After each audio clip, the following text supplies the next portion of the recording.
Been a minute, guys. Hami and Jay here from Te Hamiora Bros. We just would like to kick off, back up and running, and go over the basics of a few of our macronutrient profiles. So, firstly, what is a macronutrient? We're going to go through one at a time. We'll break it up into 3 portions, and then we're going to do a 4th podcast that kind of brings it all together. So, all encompassing. Yeah, because they relate massively. But if we can just give the basic rundown on each macronutrient and the general functions of it, maybe a little bit of, probably have to put a little bit of like history and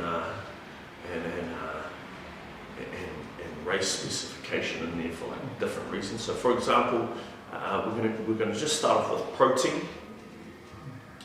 Firstly, what is protein? Without getting too fancy, it's amino acids. So that is the stuff that is responsible for many functions, but to keep it basic for today, it is responsible for muscular retention. So it can really help with soft tissue growth and repair. So it's not just responsible for growing muscles, it's also responsible for repairing our soft tissues, and it's also responsible for maintaining it. So it's actually the building blocks of everything that we're made up of. Yep. Yeah. Yeah. I guess that's a yeah, that's a good way to put it, actually. It is us. We are pretty much just a whole bunch of strings of proteins and amino acids. Yeah, cool. Yeah. For like general population, we're seeing rising rates of obesity, and we also have an aging population. We're getting a lot more older people. So to be a really important factor in successful health for controlling factors of obesity in our aging population is going to be surrounded by our protein intake. We're not saying that we need to start smashing protein shakes, and we're not saying that we need to go full-blown carnivore diet or anything of that nature. But what we need to do is consider how much protein we are getting in our day. Out of all of our macronutrients, fat is very important as well. I don't want to diminish the role of fat, but I'm in today's age, we tend to easily get our carbohydrate needs. We tend to generally get decent amounts of fat, but we're probably struggling, I would say, a lot of our general population is struggling to get our protein needs. So for a really simple way to kind of assess our protein needs, and I mean, Jay, you probably have, varying, takes on exactly, but I believe that just for inactive populations, so people who aren't like training for sport, and for inactive populations who don't have a great deal of lean muscle mass, so they're like, you're not lean and you're not highly active, I'd suggest trying to aim or maintain about 1.2 to 1.5 grams of protein per kilo of body weight. Staying above your level. Yeah, so stay above your base needs. It's your replacement level, I suppose. Maintenance. Maintenance. Yeah. Especially for if there are some unhealthy weight issues, obesity issues, maybe we're a bit overweight. Protein's first function is going to be to retain and protect and even grow any of the muscle that we have. Muscle's like our furnace. It's like the fire that burns lots of energy, and at the same time it helps keep our muscle active, and that's going to help protect the bones. It's going to help. It's going to do the opposite of store fat. It's going to actually help you maintain the thing that burns it. So that would be my guideline, number one. Number two, for our active population, we should be aiming more towards that 2 grams protein per kilo. Active population are people who are regularly training. We are people participating in sport in a competitive level, especially anything that involves strength or power. You're likely to really use a lot of your body's muscle systems, the muscular system. That would be a really great guideline.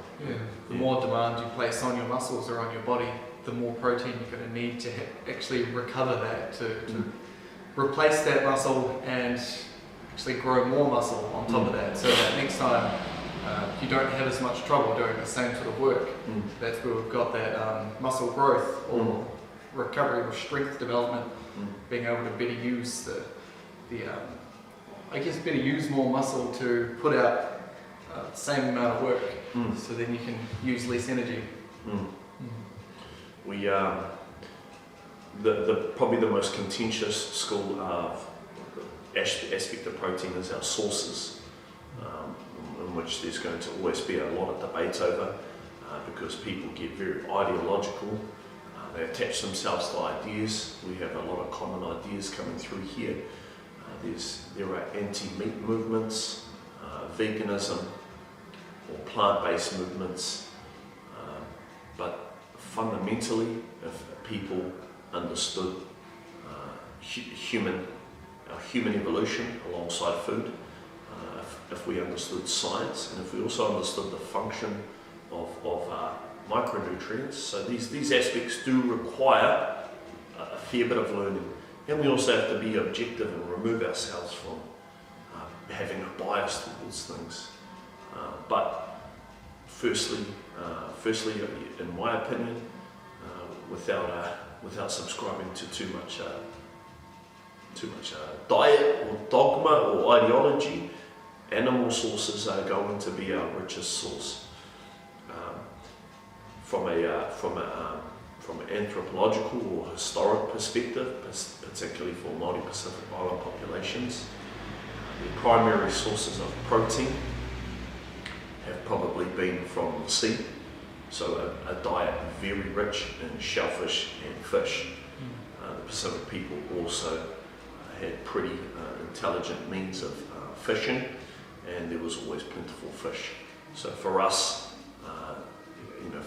fish was always a great source.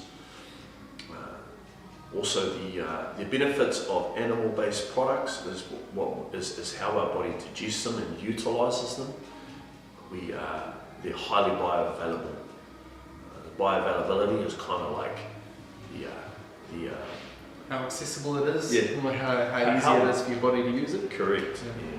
So animal products are probably at the top in terms of our ability to utilise all the proteins. As we move into plants, which contain vegetables, legumes, seeds, nuts, nightshades, all these other different things, they actually are harder for our body to utilise all the matter from it. So, long story short, if you have access to good quality sources of fish and seafood, if you have good quality access to game are like the athletes of the animal kingdom when it comes to like food, eating nose to tail, so eating food that contains the gristle, the bones, the skin, and the innards. Those are where the nutrients and power lie. And lastly, if you have access to things like shellfish or crustaceans, awesome, go for it. Additionally, those things can be, if you don't have really access to those, just good quality sources of local meat and eggs. Can't stress that out enough. And if your body will allow for it, don't be so scared of dairy. The reality is your susceptibility to utilise dairy is pretty genetic. you're either going to be okay with it or you're not. There's a little we can do with it, but the fact of the matter is it's a really great source of protein, nutrients, and fat. What else? Minimum average intake. Yeah, so I mean, so in terms of your protein needs, guys, 1.5 to 2 grams, 1.2 for our inactive.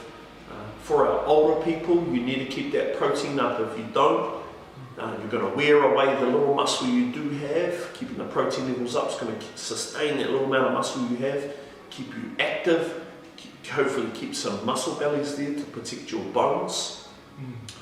Denser muscles are going to protect our bones, they're going to prevent falls. Higher protein intakes are going to keep any muscle in our overweight people replenished and sustained, so it's going to give you better chances to mobilize the fat or protect your bones or start utilizing energy better. Yeah, I guess it's moving a little bit out of the nutrition side, but getting the protein for your muscles and also getting some sort of exercise like walking or just moving in general is going to help a lot more than the old advice of just have a little bit of calcium and that'll build strong bones. Correct. You need to have that muscle to help use that bone as a lever and to build the strong bone in the first place before the calcium does anything. And those calcium deficiencies, we're going off on a tangent here.